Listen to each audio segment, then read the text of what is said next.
Welcome, WrestlingFigs.com. Tim Ash here with none other than the World Heavyweight Champion himself, Sheamus. How you doing, Sheamus? I'm fantastic. Yourself? I'm great. Now, you coming over from Ireland and coming to something like Comic-Con, what are your thoughts on that? I mean, you're seeing a lot of freaks and geeks out here, but you're also seeing a lot of wrestling fans, right?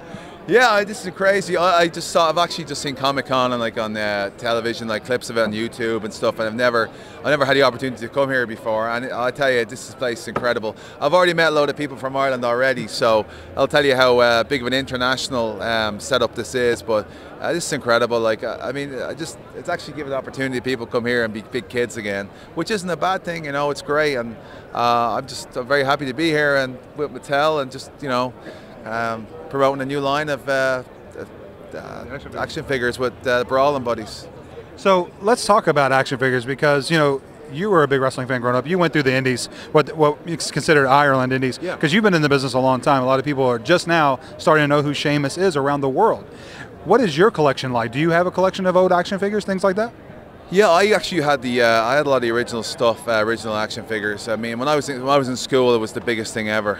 Especially when WWE came on Sky One, you couldn't get away from it. I mean, it just took over.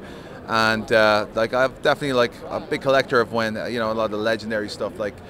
People inspired me: $1 Million Man, Mr. Perfect, Bret Hart, Warrior, all those guys. So you got the old LJNs, is what you had, the old rubber figures? The old rubber ones, yeah, the old rubber ones. Or the ones with the the arm action. Too. Oh, okay, those two. Yeah, which is at the time, which is way ahead of its time technology-wise. I think everyone was like, "Wow, that's incredible." But I've been a big fan of the toys and the video games, everything. And Mattel have really ramped it up. I mean, if you look at the action figures and you look at the superstars, they're so spot on. It's incredible. I mean, when I got my first one, and even today when I still pick them up, like this one here. I'm obviously having a bad day with this one, the face on me, but I still can't believe how lifelike they are. It's amazing what they do.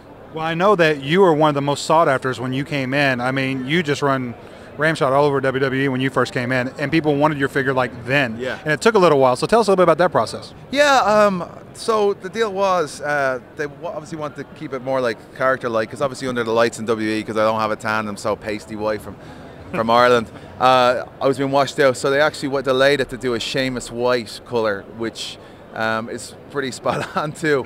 I don't know, maybe they could throw a few freckles in there. I think the freckles are in the Elite version, but it was a bit of a wait, and you know what? Honestly, I was counting the days till I got my hands on one. And as I said, it was a great day. I sent them over to the family, to the friends, to everybody, even the people who doubted that I'd ever succeed. I made sure they got one too, just to rub it in. Just to rub it in. Yeah. So what was that experience like, knowing that you were going to have your figure come out, knowing that you're going to be in a video game, and then also grabbing the title itself, the championship itself? What goes through your mind at that point? Because you've worked so hard to get there. A lot of people don't know your backstory about being on. But I mean, what was it like? I mean, is it just that childhood dream that made it come true? Yeah, when I started off in Independence, I came to the States, New Jersey in '02, and I went to the Monster Factory and hurt my neck, and I wasn't there for long. It doesn't really count as part of my career. I didn't think I'd be able to wrestle. I got home, my dad was like, "You need to get a proper job, stop thinking about this now." And then I couldn't get out of my system, and I started wrestling in Ireland at the end of '04, beginning of '05. I slept in airports, floors, going back and forth to England. I didn't take a holiday for a couple of years. I was working for pennies or peanuts or nothing at all, just on these wrestling shows all over the UK, Ireland, and Europe. But when I obviously winning the WWE Championship was amazing for me. I mean, I won it so quickly.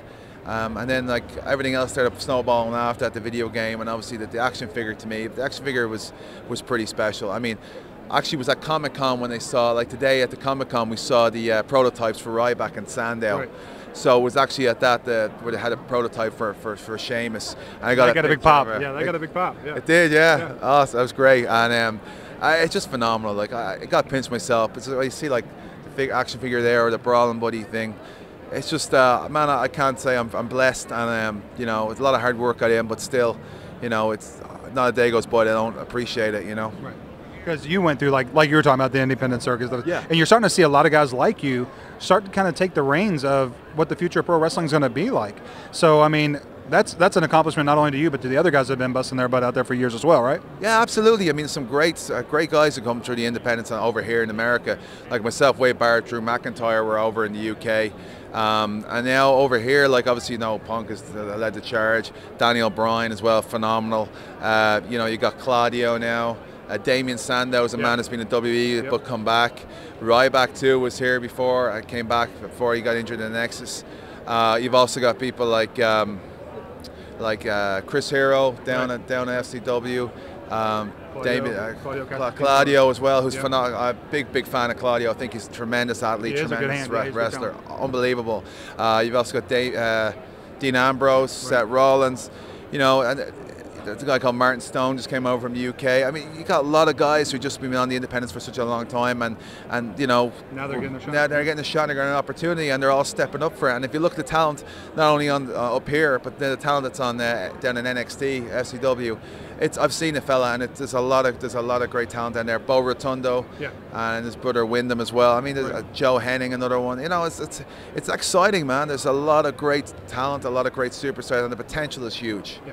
And you got some great agents down there training them too. Absolutely. Obviously came down there with Steve Carey and Dr. Tom Pritchard. Dr. Tom. Dr. Tom. Dusty Rhodes, obviously. And, Norman. And Joey Matthews. And, of course, now up here we got Finlay back as well, which I can tell you everybody's very excited about having Finlay back, because he's one of the all-time greatest ever. Yeah. Now, you talked about Mr. Perfect earlier at the panel. Yeah. It would be interesting to see a figure of you versus like a legend figure come out of a Mr. Perfect. Is that who you would choose to be the person you would want to be? Because Mr. Perfect back in the day, he played that heel roll so well. Yeah. He took the bumps great. He rolled out. He knew how to play the crowd. That would be a good style to you now, to be able to have two figures, one of you, one of Mr. Perfect, and a two-back maybe from Mattel? I'd love that. I mean, I know there was comparison obviously between me and the Ultimate Warrior, obviously because there was both warriors, Celtic Warrior, Ultimate Warrior. And now that itself, like Ultimate Warrior achieved a hell of a lot when he was here, and I know all the kids loved him. He had the face paint, he had the energy. But like, there's something about Perfect. As a kid, I said I missed the whole Hogan thing in the beginning, so I never really was the fan of the Hogan. I was always a fan of Savage, like colourful, over-the-top characters, which it's a lot of personality and a lot of style. I thought Savage was amazing, $1 Million Man, but like Perfect for that era, that 80s era. I mean, he was incredible. I mean, he moved around like he'd like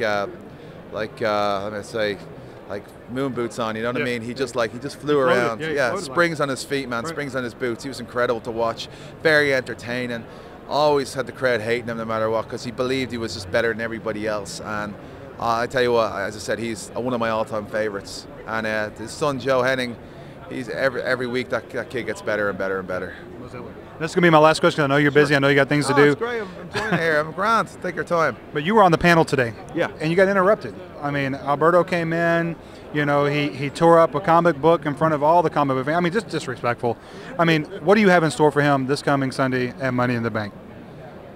The thing about Del Rio is, like me, he achieved an awful lot very quickly. Honestly, I've always been aware that this can never last forever. You can't really get carried away with your success. You have to realize that, you got to enjoy every moment and be thankful for every moment. And that's what I do. I'm very thankful for what I've achieved in such a short time. Del Rio, on the other hand, I think feels that like he's owed everything he's got. He's owed the Money in the Bank, the Royal Rumble, the win, the two WWE championships. And now I firmly believe he knows that he feels he's owed the World Heavyweight Championship. The issue is here, and the biggest thing here is, even though he's tried to get to me psychologically and physically by smashing my head in with the hood of a car there, his Rolls Royce. The issue here is that he's never ever faced anyone like me, and he's got to realize pretty quickly that no matter what happens in this match, I will literally fight tooth and nail to the very end. Right. And if he thinks he's walking in on Sunday to an easily fought victory, he better think again, because I'm telling you, just like Daniel Bryan, just like Dolph Ziggler, just like everybody else, if I get that opportunity, I'm going to bro kick his head off and teach him one more hard lesson in life, that everything comes at a price. Well, I appreciate your time. Thanks for taking the time to come out and talk to us. My pleasure. And we'll see you on Sunday. Thank you very much. Take care. Appreciate it. Big fan, by the way.